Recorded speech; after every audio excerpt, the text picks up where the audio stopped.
السلام علیکم ناظرین کرام، نئی ویڈیو میں آپ کو خوش آمدید کہتے ہیں۔ جب مجھ سمیت بہت سے ویلاگرز بار بار یہ بات کر رہے تھے کہ حکومت آئینی ترامیم منظور کروانے کے باوجود شکست کھا گئی ہے، اس نظام کا آئینی ترمیم منظور کروانے کے بعد جو اصل پلان تھا وہ پلان ناکام ہوا ہے، تو ہمارے اوپر بہت تنقید کی جا رہی تھی۔ پچھلے چند گھنٹوں میں جسٹس منصور علی شاہ کے پہلے تگڑے فیصلے نے سب کچھ کلیئر کر دیا ہے۔ اس نظام کا وہ پلان ناکام ہوا ہے جو پلان منصور علی شاہ کے خلاف بنایا گیا۔ یحییٰ آفریدی جو نئے چیف جسٹس ہیں، یحییٰ آفریدی نے بھی منصور علی شاہ کے ساتھ دوستی نبھا دی ہے۔ نون لیگ پر باقاعدہ قیامت برپا ہوئی ہے۔ سپریم کورٹ سے بہت بڑی ڈیولپمنٹ ہے، میں آپ کو تفصیلات سے آگاہ کر دیتا ہوں۔ ناظرین کرام، پچھلے چند گھنٹوں میں سپریم کورٹ میں 3 ایسی ڈیولپمنٹس ہوئی ہیں جنہوں نے ساری صورتحال کو واضح کر دیا ہے۔ اس ٹائم سپریم کورٹ میں کیا چل رہا ہے، یہ تینوں ڈیولپمنٹس بتانے سے پہلے میں آپ کو ضرور یہ بتا دوں کہ اس ٹائم سپریم کورٹ کے 3 ایسے ججز ہیں جو بہت پرانے دوست ہیں۔ ان تینوں ججز نے آج سے 15 سال پہلے ایک لا فرم بنائی تھی۔ آپ کو اس خبر کو سن کے اندازہ ہوگا کہ نون لیگ کی حکومت نے سپریم کورٹ کو کنٹرول کرنے کے لیے، جسٹس منصور علی شاہ کا رستہ روکنے کے لیے جو پلان بنایا، وہ پلان کس طرح خود یحییٰ آفریدی نے ناکام بنایا ہے۔ تو سپریم کورٹ کے 3 ایسے ججز ہیں جو آج سے 15 سال پہلے کے گہرے دوست ہیں۔ ان تینوں ججز نے 15 سال پہلے ایک لا فرم بنائی۔ اس لا فرم کا نام تھا آفریدی شاہ اینڈ من اللہ،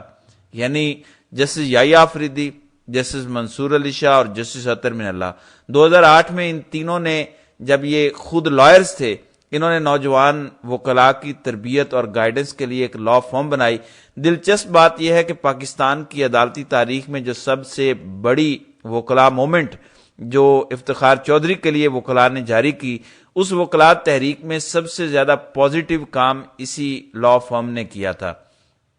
کیونکہ اس لا فرم کے ساتھ بہت زیادہ نوجوان وکلاء رجسٹرڈ تھے، اور افتخار محمد چودھری والی وکلاء تحریک میں نوجوانوں نے ہی احتجاج کیا تھا، نوجوان وکلاء گھروں سے نکلے تھے، اور نوجوان وکلاء کی ہی تحریک تھی جس کے بعد افتخار چودھری کی جوڈیشری بحال ہوئی۔ تو اس کا کریڈٹ بھی ان تینوں کی لا فرم کو جاتا ہے۔ تو بہت پرانے یہ دوست ہیں۔ اگر کسی کا یہ خیال تھا کہ یحییٰ آفریدی کے آنے کے بعد منصور علی شاہ گھر چلے جائیں گے،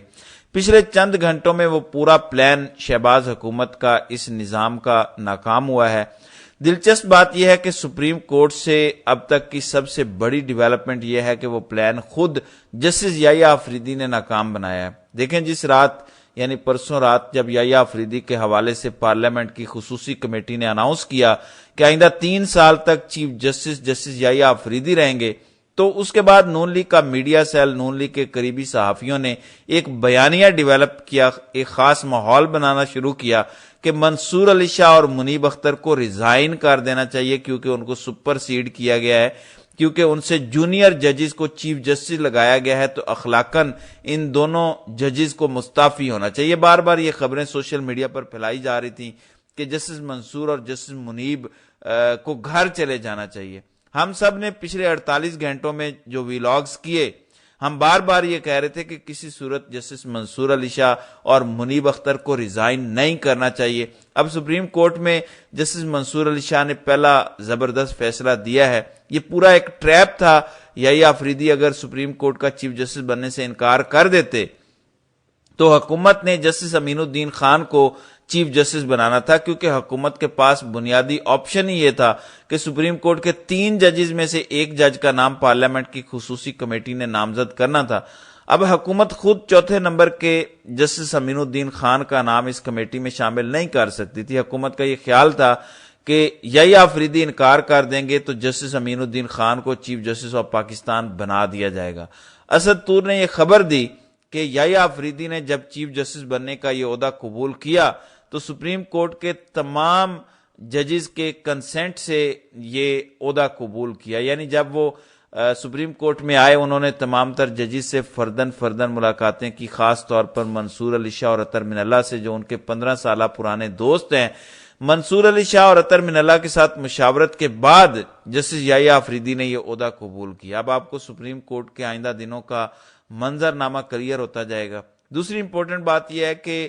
منصور علی شاہ اگر استعفیٰ دینا بھی چاہتے تھے، ویسے تو کہیں کوئی گمان نہیں تھا، کیونکہ سپریم کورٹ میں جسٹس منصور علی شاہ یحییٰ آفریدی کے چیف جسٹس بننے کے بعد نارمل روٹین میں اپنے کمرہ عدالت نمبر 1 میں آئے، عائشہ ملک کے ساتھ بینچ میں بیٹھے، انہوں نے نارمل روٹین میں اپنے کیسز کی سماعت کی، اسی طرح سے منیب اختر نے بھی اپنے کیسز کی سماعت کی۔ تو خبر سپریم کورٹ کی راہداریوں میں یہ گونج رہی تھی کہ یحییٰ آفریدی نے منصور علی شاہ سے جو ملاقات کی ان کے چیمبر میں، اس ملاقات میں یحییٰ آفریدی نے یہ کہا تھا کہ اگر آپ یہ سوچ رہے ہیں کہ آپ نے مستعفی ہونا ہے، اگر آپ یہ پلان کر رہے ہیں کہ آپ سے جونیئر جج چیف جسٹس بن گیا تو آپ سپر سیڈ ہو گئے، آپ گھر چلے جائیں گے، تو آپ کا استعفیٰ قبول نہیں ہونا، مجھے آپ کی سپریم کورٹ میں ضرورت ہے۔ یہ جو پورا ایک ٹریپ جوڈیشری کے لیے بنایا گیا تھا، وہ ٹریپ یحییٰ آفریدی نے خود ناکام بنایا۔ دیکھیں، ایک بات پر تو میں خود قائل ہوں کہ یحییٰ آفریدی کے پہلے 10 سے 15 دن کلیئر کریں گے کہ اب سپریم کورٹ کس طرف جا رہی ہے۔ کیا سپریم کورٹ قاضی صاحب والی سپریم کورٹ بنے گی یا واقعی منصور علی شاہ والی سپریم کورٹ بنے گی؟ پہلے 15 سے 20 دنوں میں یہ تمام تر صورتحال واضح ہو جائے گی، لیکن پہلے دن کی یہ جو 3 ڈیولپمنٹس ہیں جن میں منصور علی شاہ نے مستعفی ہونے سے انکار کیا، یحییٰ آفریدی نے تمام ججز سے کنسنٹ لیا کہ مجھے یہ عہدہ قبول کرنا چاہیے یا نہیں۔ یاد رکھیے گا، جس دن یحییٰ آفریدی کو چیف جسٹس نامزد کیا گیا، اسی دن شہر اقتدار کے کئی باخبر رپورٹرز یہ کہہ رہے تھے کہ اگر یحییٰ آفریدی انکار کر دیتے ہیں، جو کہ پہلے وہ حکومت کو کر چکے تھے، میں اپنی پچھلی خبر پر قائم ہوں کہ یحییٰ آفریدی حکومت کو انکار کر چکے تھے کہ وہ چیف جسٹس نہیں بنیں گے۔ یحییٰ آفریدی کا جب نام آیا پارلیمنٹ کی خصوصی کمیٹی میں، جب انہیں نامزد کیا گیا تو اس وقت وہ اپنے گھر میں سو چکے تھے، یعنی رات کو 10:30 بجے ان کا نام فائنلائز ہوا، اور خبر یہ ہے کہ وہ 9 بجے اپنے گھر میں سو چکے تھے۔ اگر ان کو پتا ہوتا کہ انہوں نے چیف جسٹس بننا ہے تو کیا وہ اتنی جلدی سو جاتے؟ وہ بالکل نہ سوتے۔ کہیں نہ کہیں ایک ایکسائٹمنٹ تو ہوتی ہے پاکستان کی سب سے بڑی عدالت کے آپ چیف جسٹس بننے جا رہے ہیں، سب سے بڑا عہدہ آپ کے پاس آنے جا رہا ہے، تو یحییٰ آفریدی کو کوئی ایکسائٹمنٹ نہیں تھی۔ جب یحییٰ آفریدی کو اپوائنٹ کیا گیا تو یہ کلیئر ہو گیا کہ حکومت جسٹس امین الدین خان کو چیف جسٹس بنانا چاہتی ہے، کیونکہ وہ جو بنیادی آئینی ترمیم ہوئی تھی، بنیادی طور پر اس آئینی ترمیم میں مولانا نے حکومت سے یہ شک رکھوائی تھی کہ پارلیمنٹ کو سپریم کورٹ کے 3 ججز کے نام بھجوائے جائیں گے۔ حکومتی وفد بضد تھا کہ 5 ججز کے نام ہونے چاہیے، یعنی حکومت یہ چاہتی تھی کہ جسٹس امین الدین خان اور جمال خان مندخیل کا نام بھی ہو۔ مولانا نے کسی بھی طریقے سے بلاول بھٹو کو اس بات پر آمادہ کیا کہ آپ 3 لوگوں کے نام صرف پارلیمنٹ کی خصوصی کمیٹی کو بھجوائیں، ہاں اگر ان میں سے کوئی جج انکار کر دے تو پھر 4تھے نمبر کے جج کو انڈر کنسیڈریشن لایا جائے۔ اب یحییٰ آفریدی کیونکہ حکومت کو پہلے انکار کر چکے تھے، جو پس پردہ ملاقاتیں ہو رہی تھیں، تو حکومت کا یہ خیال تھا کہ یحییٰ آفریدی انکار کریں گے، ہم جسٹس امین الدین خان کو چیف جسٹس بنا دیں گے۔ امین الدین خان کو آپ سبھی جانتے ہیں، یہ وہی موصوف جج ہیں جنہوں نے مخصوص نشستوں والے کیس میں فیصلے کے خلاف اختلافی نوٹ لکھا، قاضی کے سب سے قریبی آدمی ہیں۔ قاضی اگر کہتا ہے دن ہے تو یہ کہتے ہیں دن ہے، رات کہتا ہے تو رات ہے۔ بہرحال حکومت کا وہ جو ٹریپ تھا یحییٰ آفریدی کے خلاف یا اپنا چیف جسٹس لانے کے حوالے سے، وہ پورا ٹریپ ناکام ہوا۔ منصور علی شاہ کے استعفے کے حوالے سے جو پچھلے 48 گھنٹوں میں ایک پریشر بلڈ اپ کیا جا رہا تھا، ایک ماحول بنایا جا رہا تھا، منصور علی شاہ نہ استعفیٰ دے رہے ہیں، اور نون لیگ کے تمام تر ارمانوں پر پانی پھر گیا ہے۔ نون لیگ کا جو بنیادی پلان تھا کہ منصور علی شاہ رستے سے ہٹ جائیں، منیب اختر رستے سے ہٹ جائیں، ہمارا پتہ کلیئر ہو، بڑی آسانی سے کوئی اگر یحییٰ آفریدی چیف جسٹس رہتے ہیں تو 3 سال بعد ہم کسی اور کو چیف جسٹس بنا دیں گے، اس دوران ہمارے اپنے ججز سپریم کورٹ میں ہوں گے، اکثریت میں ہماری ججز کی لابی ہے وہ ہوگی۔ منصور علی شاہ کے مستعفی ہونے سے انکار، یا یوں کہہ لیجئے کہ یحییٰ آفریدی کے اصرار پر جو جسٹس منصور علی شاہ نے مستعفی نہ ہونے کا اعلان کیا، اور پھر منیب اختر نے جو مستعفی نہ ہونے کا اعلان کیا، اس سے ساری صورتحال واضح ہو گئی کہ اب سپریم کورٹ میں آئندہ آنے والے دنوں میں وہ کچھ ہو رہا ہے جو حکومت نے ایکسپیکٹ نہیں کیا ہوگا۔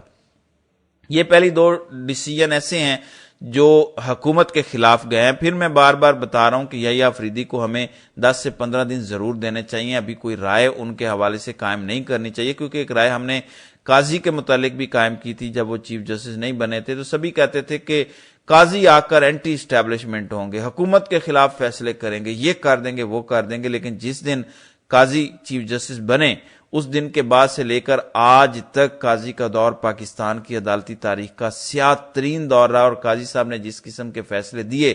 پورا عدالتی سٹرکچر اس پر شرمندہ ہے۔ بہرحال اب نحوست کے سائے سپریم کورٹ سے جا رہے ہیں، صرف اگلے 24 گھنٹے انتظار کریں۔ آج 24 اکتوبر ہے، کل جمعے کو صبح 10:30 بجے قاضی کے اعزاز میں ایک فل کورٹ الوداعی ریفرنس ہے، اس کے بعد قاضی صاحب گھر چلے جائیں گے اور یحییٰ آفریدی آ جائیں گے۔ یہ ضرور یاد رکھیے گا کہ یحییٰ آفریدی، اطہر من اللہ اور منصور علی شاہ 15-16 سال پرانے دوست ہیں۔ یہ بتانے کا مقصد یہ تھا کہ سپریم کورٹ میں آئندہ کا منظر نامہ آپ کو کلیئر ہو جائے۔ جو لوگ کہہ رہے ہیں کہ یحییٰ آفریدی کے آنے کے بعد منیب اختر، اطہر من اللہ، منصور علی شاہ، یعنی جو لائک مائنڈڈ ججز ہیں، سپریم کورٹ کے بہت بڑے برین سمجھے جاتے ہیں، وہ گھر چلے جائیں گے یا ان کی وقت نہیں رہے گی، کوئی گھر نہیں جا رہا۔ نون لیگ کو شکست ہوئی ہے کیونکہ نون لیگ کا پلان یہ تھا کہ یہ ججز چلے جائیں، کوئی جج گھر نہیں جا رہا یا مستعفی نہیں ہو رہا۔ یحییٰ آفریدی نے تمام تر ججز کے کنسنٹ سے جو عہدہ قبول کیا، اس نے صورتحال کو واضح کر دیا کہ حکومت نے غلط شاٹ کھیل دی ہے۔ بہرحال پھر بھی آئندہ آنے والے دنوں میں بہت سی چیزیں کلیئر ہوں گی جس پر انشاءاللہ بات کریں گے۔ تو ناظرین کرام، آپ کی اس ویڈیو کے حوالے سے کیا رائے ہے؟ آپ اپنی رائے کا اظہار کامنٹ سیکشن میں ضرور کیجیے گا۔